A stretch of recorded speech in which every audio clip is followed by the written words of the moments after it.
Welcome, everyone, to the AI and Marketing Roundtable here at the Wharton School.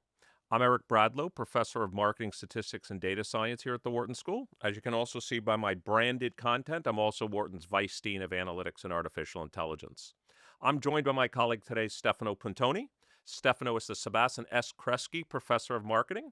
He's also a co-faculty director of the Wharton Human AI Research Lab. I'm also joined by my colleague Annie Wilson, who's a senior lecturer in marketing, who I would say amongst the three of us also has the most, I'll call it professional and non-academic experience working with companies on artificial intelligence. And so we're here today to really follow up, as you can imagine, Stefano, a program that you and I just ran, of which Annie was a big part of, at a Wharton Executive Education on AI and marketing. So I'm excited to talk to you both in this informal roundtable discussion. So maybe we'll start, Stefano, with you. I know our affiliate partner, our largest affiliate partner at Accenture, has made the following statement. I'd love to get your reaction to it.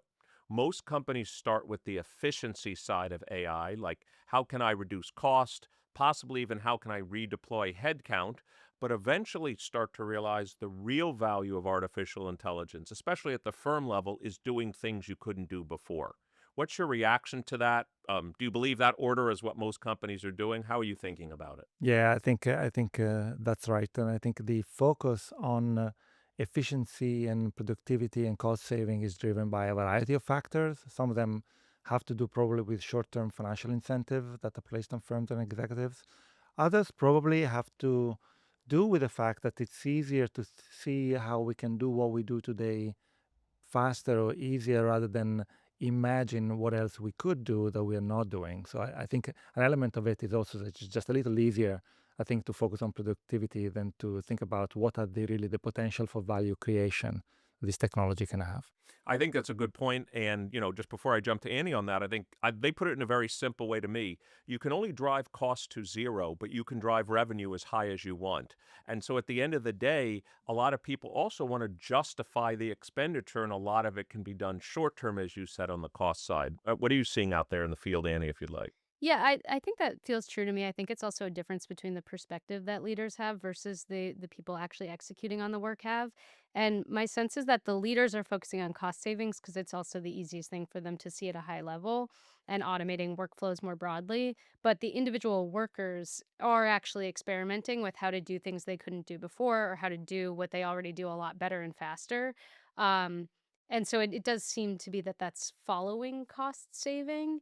Um, but that firms are getting smarter at listening to the individual experts who can actually turbocharge their work with AI.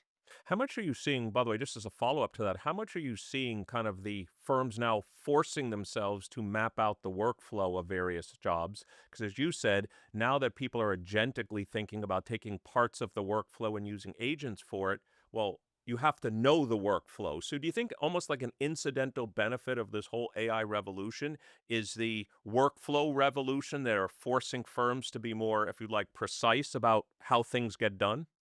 My observation has been actually it's sort of one camp is going one way of forcing them to look at the whole workflow to figure out the best efficiencies that can be achieved with AI, but another is putting band-aids on micro level workflows or pieces of the workflow. And I think there was something that came out recently about Amazon having a problem with this, of having a lot of redundancies of AI created tools and options because each worker or team is just coming up with their own workarounds, and then you get all these redundant agents or bots or models or whatever it is that then you need to figure out at the high level, okay, what are we doing multiple times in different places? Are we adding efficiency or are we actually eroding some efficiency by then losing clarity on what we're doing across the organization? You remember, Stefano, at the Wharton Exec Ed program that you and I just co-ran, you remember one of the things that I said? I said, use the following example. Imagine you have 10 employees that are involved in a workflow, and 9 of them are using artificial intelligence to increase productivity, but one of them is not. Well, now you're back to that game show, The Weakest Link, where, everything speeds up and then automatically slows down. How much do you have as both a scholar and someone that works with companies about that? Yeah, I think one issue for many organizations that they tracking of those workflows is very fuzzy and not very clear. In many ways, the danger is that now you're adding these tools a little piecemeal into, like Annie was saying, like the band-aid on these cracks. And in a way, I think this is a technology that is going to benefit companies that have a clear strategic understanding of how a function is supposed to do what it's supposed to do. And to some extent, actually, you could say that the super rapid adoption of AI may actually be an issue because the timelines are so compressed that it makes it actually hard for companies to take a step back and think a little bit about what is it that we're doing and do we need to do it this way? Perhaps, with a little bit more reflection and a bit more careful mapping and surveying of what this function is actually doing and what it could be doing, you might think about agentic deployment that might look actually quite different.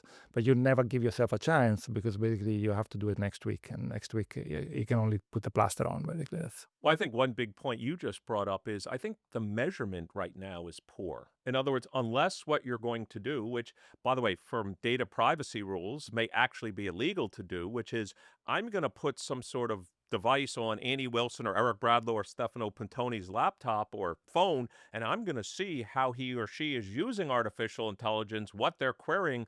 If that's not allowed, then yeah, I'm using AI. Okay, but what about the depth and how you're using it? Well, I was also where I thought you were going with data privacy is also the fear of some employees admitting that they're using AI to expedite some of their work. And I think that's going away as more people are admitting that they use AI for pretty much everything at this point. But particularly early on when companies had anti AI policies and then people were using their laptops on the Good side, point. legally or not.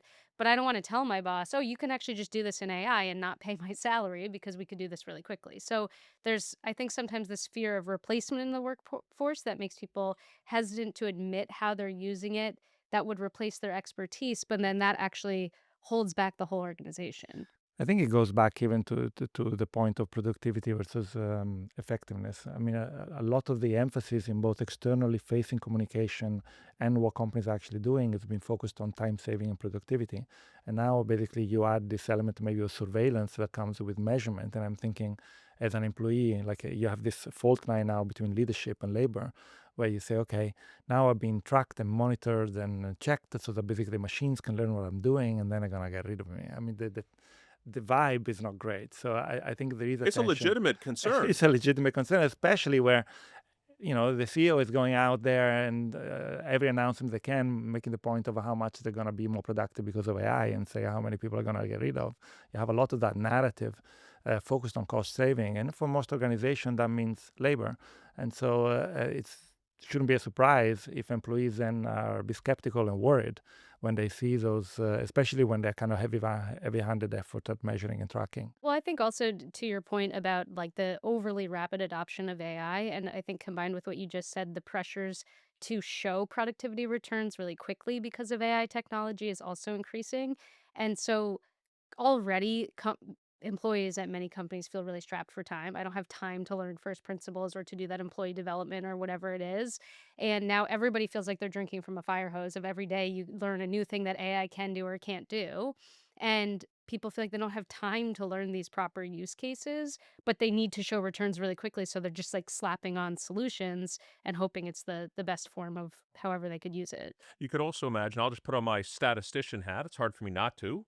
Um, you could imagine if Annie Wilson is thinking about using AI, she's not going to randomly sample all possible uses. She's probably going to choose the high value ones first, which means firms may well find over time that the value of AI actually decreases because she's picked the high value ones first, and then it's kind of gonna go. No, I mean, that would be a classic self selection Yeah, story. but think about what is the value adding one for an individual. Many companies are not really able to track and focus on tracking outcomes. Many of them are actually focused more on inputs.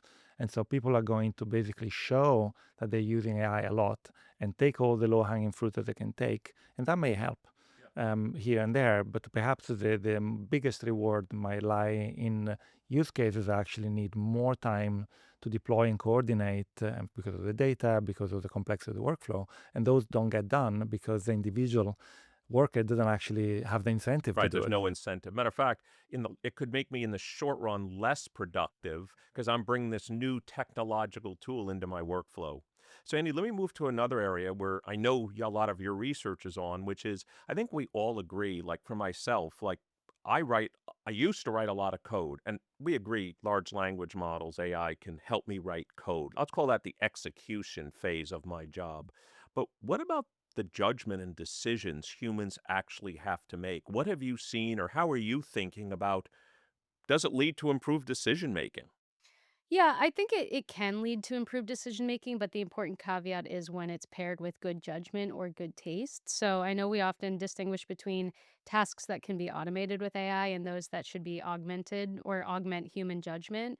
And I see, I guess the way that I think about it is you kind of get the thinks and the think nots. You get the people who already have good taste and good judgment, and they use AI to make much better decisions or better informed decisions, or they can get data or information a lot faster to inform their decisions. And then you have the think nots who use it to replace thinking and judgment, and they defer to it.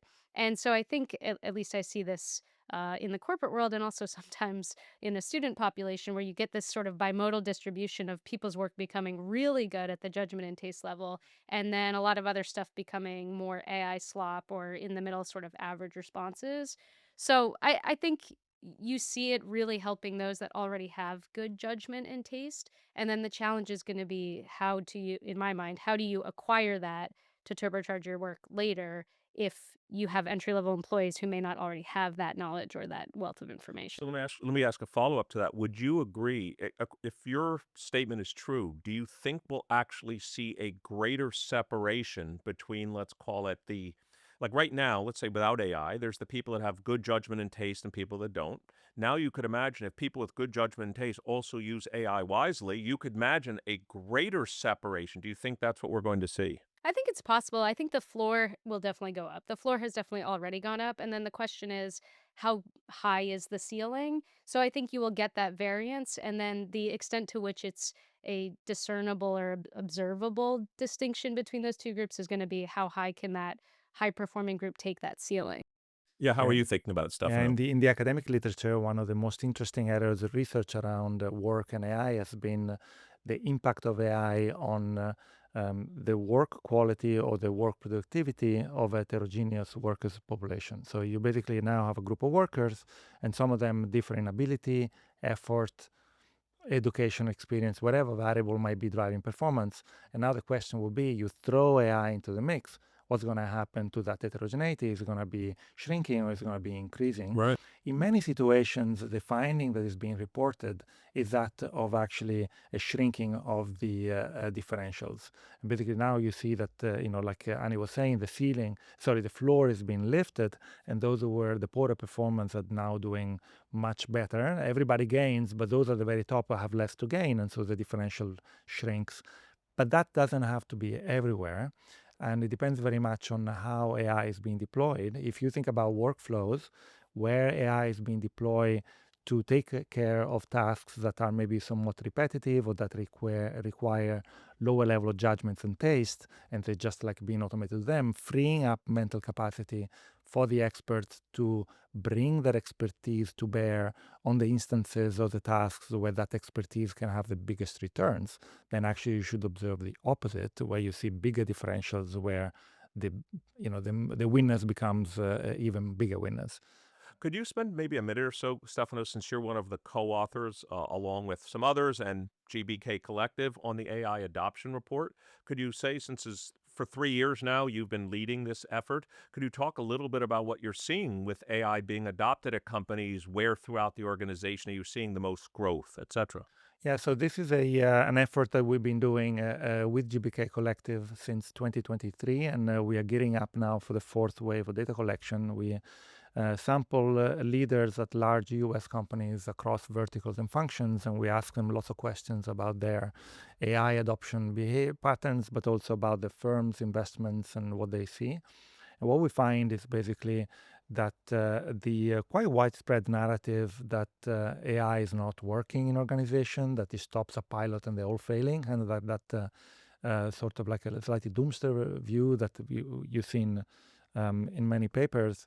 We don't see that. We see that people are actually excited and they think it's working. It's maybe slower than they wanted, and maybe they, you see some fault lines. So we have For example, one recent HBR article we published on the fact that we find that the middle managers are reporting more difficulties than senior leaders. We call that problem the messy middle, where you have lots of strategies getting executed in the middle management, which they actually have to bring those directives from the top and make them work in their teams and their functions.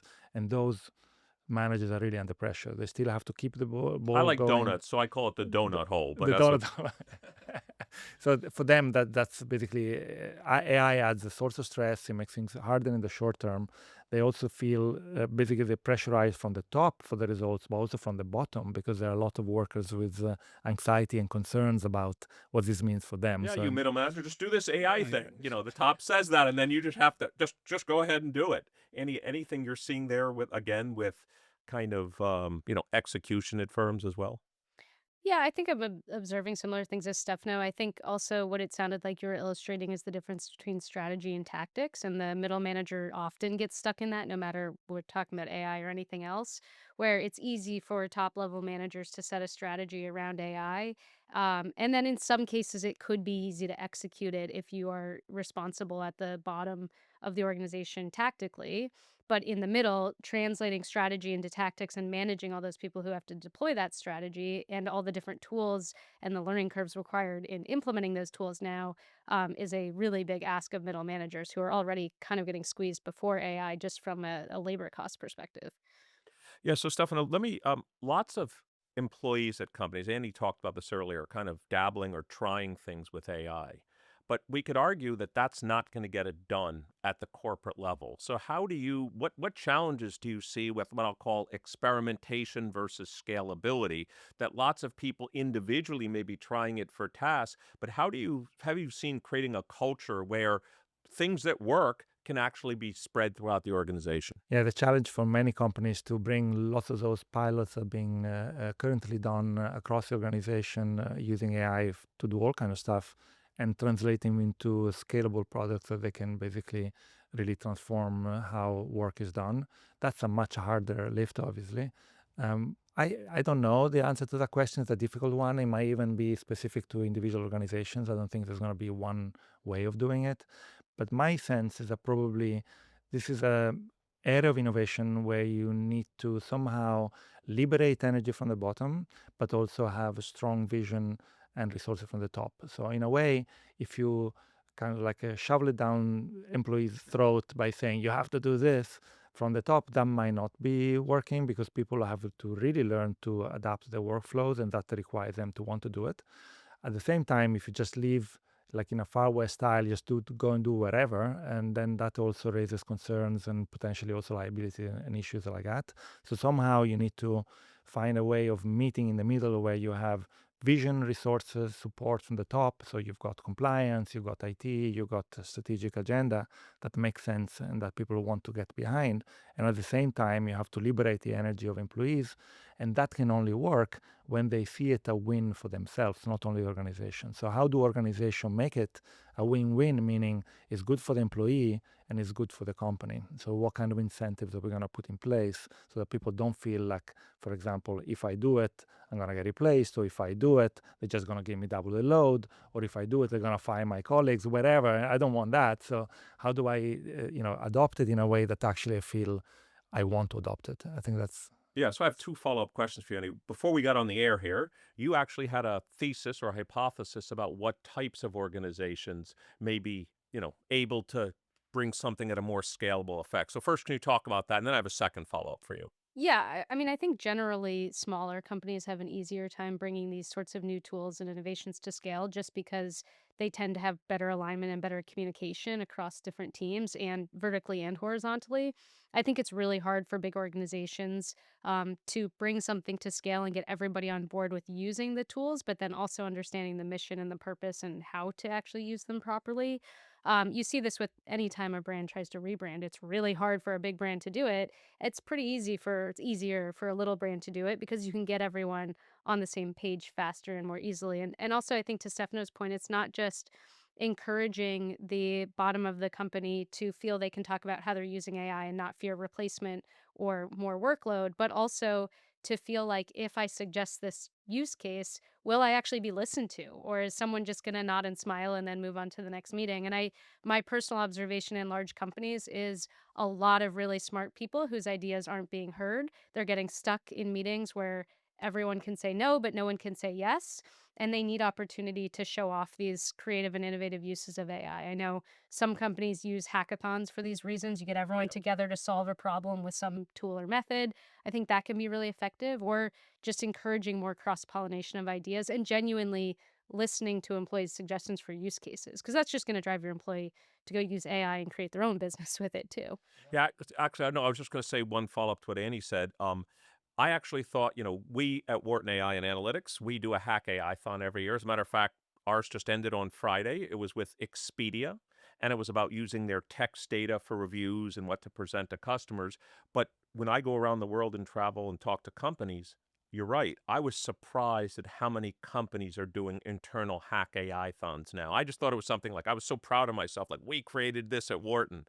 That companies are doing this all over the place to unearth these great ideas. I know, Stephanie, you wanted to add I something. was going to follow up saying that your distinction between smaller companies and larger companies even applies within our sample in the Gen AI adoption report, where we only have large companies, but some of them are massive and some of them are just large. And even within that large company sample, we do see across lots of indicators that speed of adoption, depth of adoption, optimism tends to be a little stronger along the smaller ones. The larger one will catch up, but I think it's just harder for them to move. Well, and I think it's like the old analogy of the cruise ship versus the speedboat. It's hard to move the cruise ship, but sometimes then you have to deploy some speedboats around the cruise ship to at least get things moving or learn so that you know how you want to change or move the cruise ship. It's funny. I do have a follow-up question for you, but actually, now that you said that, so I've always viewed Wharton AI and Analytics as Wharton is the cruise ship. Like Wharton is the cruise ship. We've been around for 1881. Benjamin Franklin started Penn. We've been around for 20 years. We'll be the learning engine of the large, 'cause, they can't afford to make a mistake with the MBA program, but if Wharton AI and Analytics makes a mistake with a program that doesn't work, so what? But the question I wanted to ask you about is the classic file drawer problem. So Eric Bradlow tries something with AI, no ROI, doesn't work. He ain't going to tell anybody about that. So how do we get it so that maybe it's to Stefano's earlier point about incentivize employees to think about both the good and the bad? This worked, this didn't work. Yeah, that's a good question. I mean, I think that's more of a managerial question about a willingness to tolerate failure. That was a problem when experimentation was more in vogue. Of like, we're all gonna now do experiment with everything that we do in our businesses, and there's always been this problem of businesses create an experimentation team. They're really excited about it. This is going to cure everything, and then 9 out of 10 experiments fail because most experiments tend not to work. Particularly the really interesting ideas, the ones that work, are the ones that everyone already knew, or the thesis wasn't that interesting.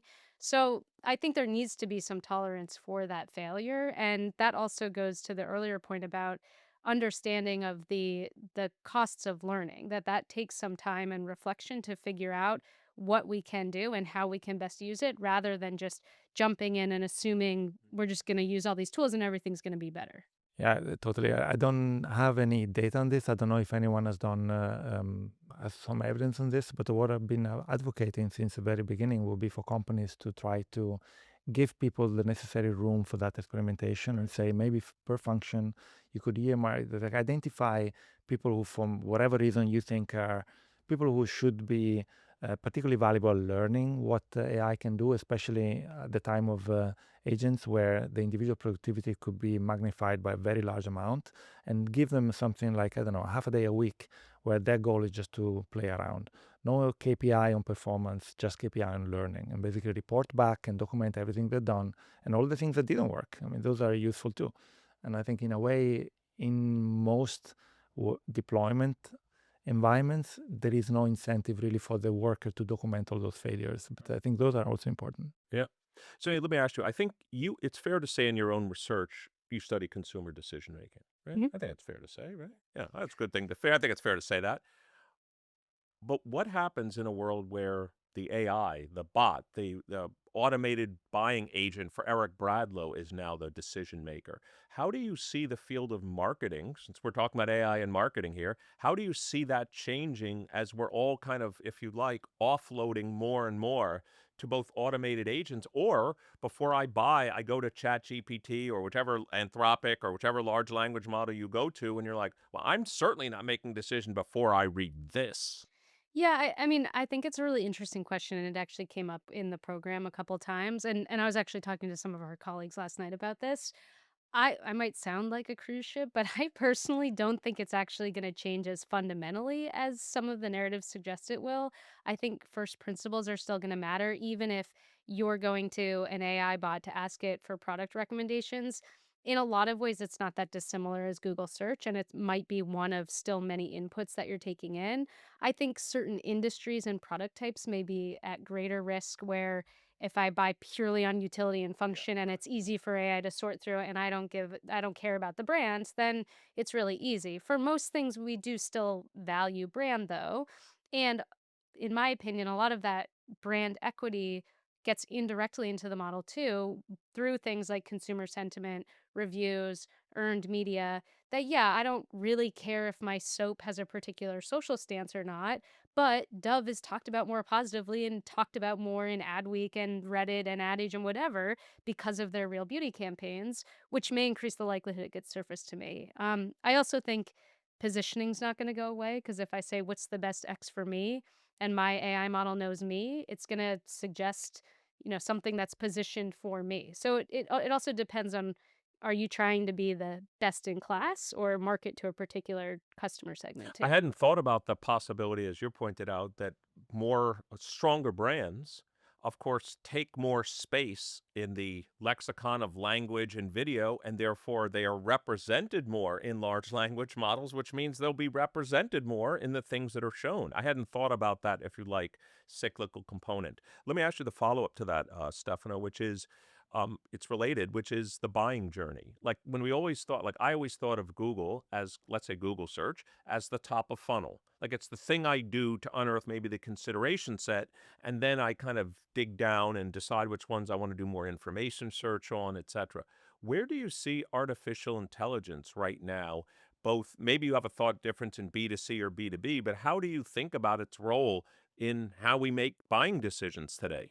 So right now, if you can think about a very stylized, simple customer journey from discovery, search to a choice, and then buying, you could see that the role of language models and kind of shopping agents in a way, or even those generalist chatbots like ChatGPT, are very strong in the search and discovery stage, where a very large number of people are seeking information about the marketplace using chatbots. In fact, search is one of the biggest use cases for ChatGPT, and a lot of that search has to do with the marketplace. So it's already happening. And not only because of those dedicated chatbots, but also because how Google is responding to that pressure by adding AI overviews to every Google search. So that, Which, by the way, they're pretty damn good. I yeah, know about me. yeah, I scroll down to that first. You can give me yeah. forget all that paid stuff. I'm going straight down to the AI That's one overview. big concern for big brands, because big is killing the internet. Nobody's clicking on anything. You just go there and that's it. And so Until they start selling ads within there. But yeah, the question is how do you monetize overviews? So at that part, that stage, I would say that already that transition towards a augmented or where basically the interface is becoming a language model is already gone quite far, and of course has a lot to travel, but it's already showing real impact.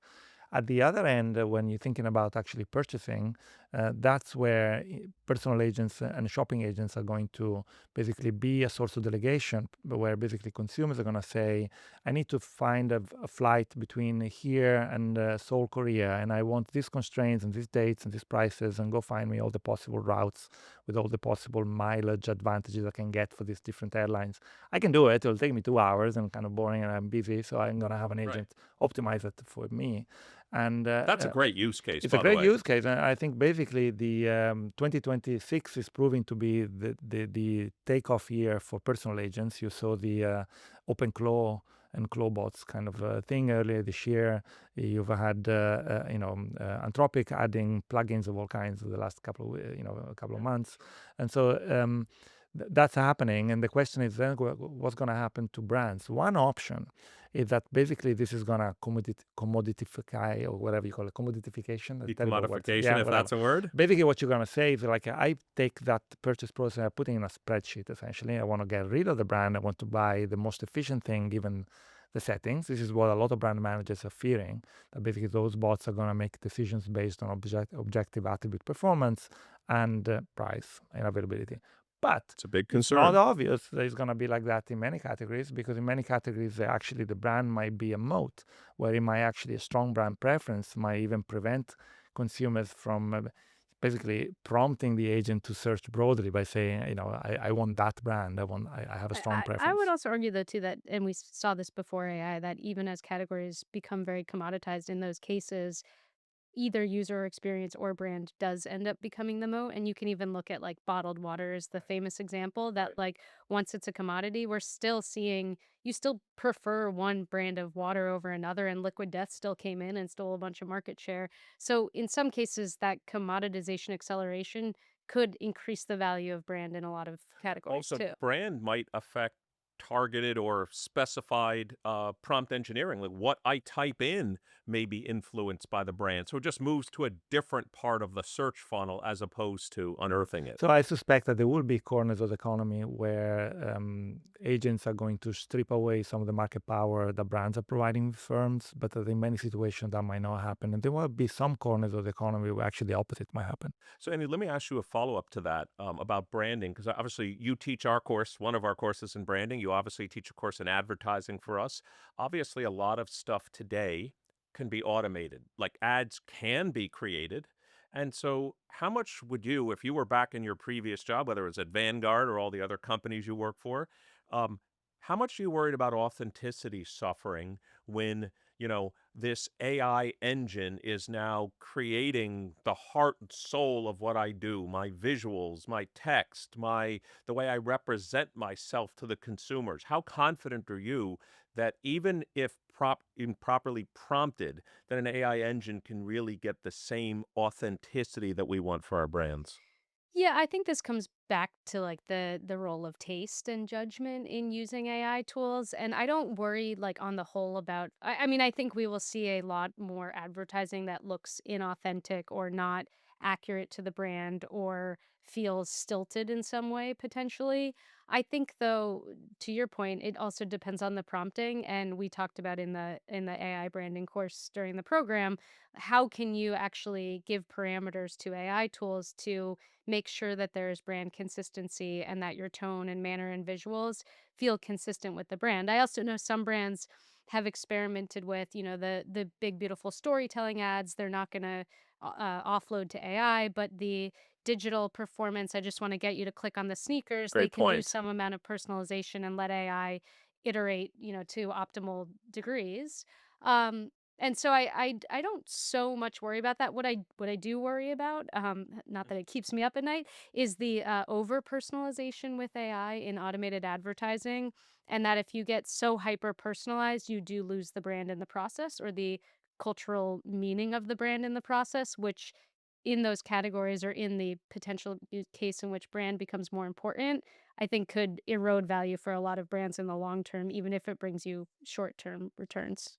Yeah, well, a couple of observations on that. I think is a very interesting topic, because on the one hand, yes, authenticity might suffer from the kind of like mushy average that you might get out of a poorly designed AI system. On the other hand, one of the strong powers of this technology is to be able to follow templates and guidelines. So I would say that actually it might turn out to be very good at helping companies create assets for social media, for other types of advertising that actually is true to the brand, even in product design. So there's a lot of potential for doing that I also. think it would do it better than when you rehire your social media intern and they reinterpret what the brand means every year versus it's just always consistent and stays in the guardrails. Let me ask you a follow up. You used the word before, Stefano, like a generic large language model. How much do you think we're going to see, like, there'll be an ad creator large language model, and there'll be a new product design one, and there'll be one for writing headlines. Do you think what we'll end up with, this tends to what happens is like right now, we're going to see who kind of wins at the macro level, but then we're going to get, I'll call it even verticals, not even just a marketing one, maybe one that just creates ads and another one that creates, I know, music and something else. How do you think that's going to play out? Yeah, for sure. And I think the extent to which you gain from customizing or to really tailoring to a particular company, a system is going to depend a little bit on some of the factors around what it is that you're trying to do with the technology. But something like, for example, we were talking about, brand-related asset and creatives in marketing. There, you really do expect that if you can build a system that has ingested lots of data about your brand, about your past products, and about things that are mattering for the DNA of the brand, that system will be able to create assets that are way more on brand, on tone, and valuable to the target audience than if you take like a vanilla kind of off the shelf sort of solution. So, but that might not be the case for maybe pricing. I don't know. There might be other area where maybe this matters a little less, and maybe you can see standardized products emerging that basically everybody's going to adopt the same, more like SaaS kind of solutions that people deploy for getting a particular job done. But for certain things like brand, I'd expect that the customization is going to go quite deep, and probably people are going to think this is strategic, enough for us to want to develop it, maybe in partnership with our vendors, but something that really works for us.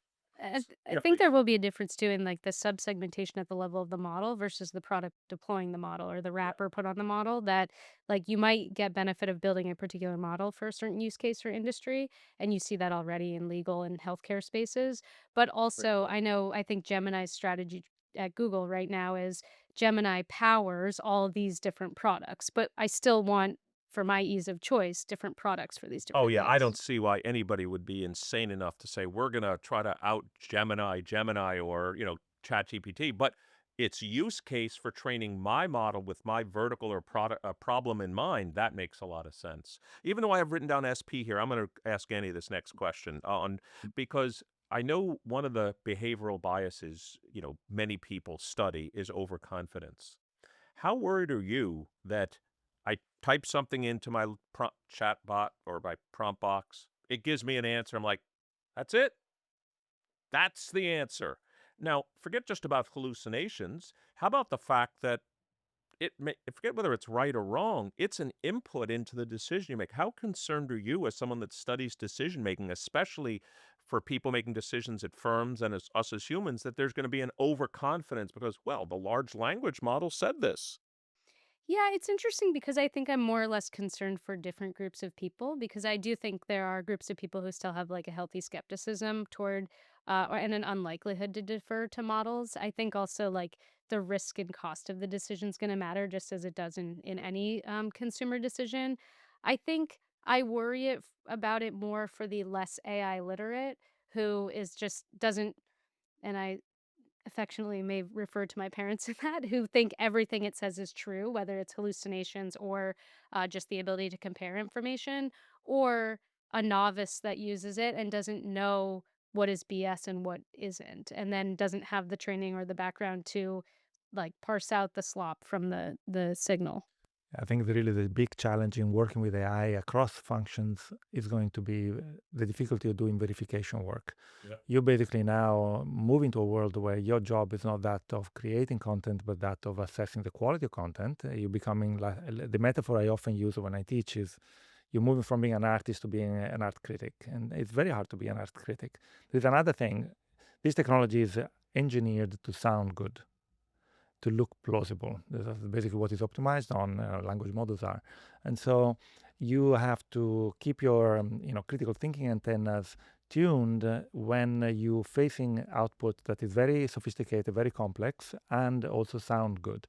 And so the problem, people always talk about we need the human in the loop, but the human is asleep in the loop, then it doesn't help very much. So I think how do you design a system of verification that works when the model is right 90% of the time? That's a bit Let's I, difficult. also remember it is a probabilistic model too.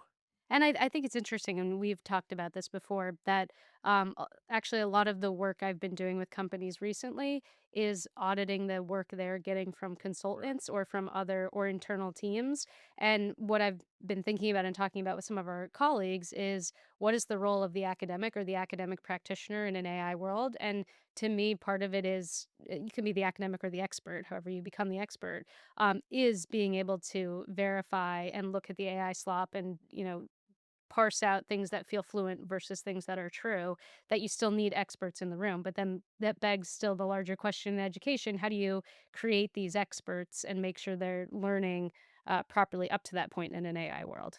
So maybe as a final question for all of us. So we're all sitting here in 2026 studying this. Let's imagine 5 years from now, all get back together. We'll start talking about it. What do you think will be the biggest advance we'll see in AI in marketing over the next 5 years? Very difficult to say.